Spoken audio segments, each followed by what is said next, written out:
Do children who feel loved turn out to be emotionally and socially smarter?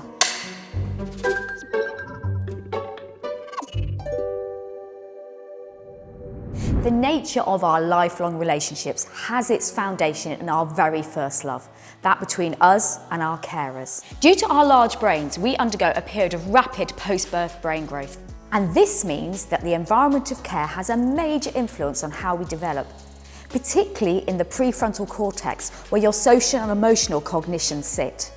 We know from studies that the connectivity of three key areas of the parental brain, that's the amount of grey and white matter, in the limbic areas, related to nurturing, the empathetic areas, the ability to tell your emotional state of your child, and the mentalising areas, that's the ability to know what they need, predict the emotion regulation, socialisation, and baseline oxytocin of a preschool child. It's almost as if the architecture of the parental brain is being reflected in that of their child. And we know that there's a link between the nature of attachment to that carer and the socio and emotional development of the child. So if the child has a secure attachment to their carer, that means that the carer is appropriately sensitive and able to calm their fears so they can go out and explore the world, safe in the knowledge they can come back for comfort. Then we see increased brain connectivity. That means bigger areas of grey and white matter.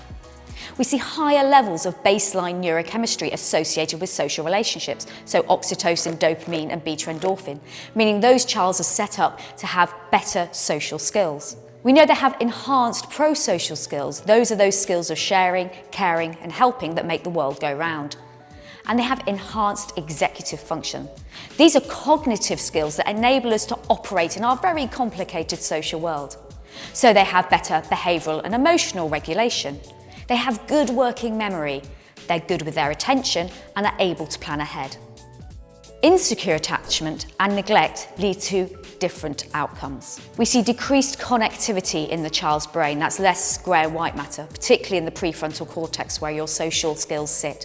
And we see active neuronal death. Children who live in difficult environments as they're developing have enlarged amygdalas. Remember, that's the bit in your brain that detects risk and feels fear. And because the environment is so hard, this is constantly active.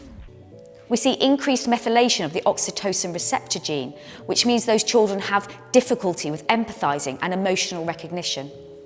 And we also know that later in life they will have relationship issues, including insecure attachment. Stay tuned for our next episode on how quality relationships help improve our health, happiness and satisfaction with life. Don't forget to subscribe. Bye for now.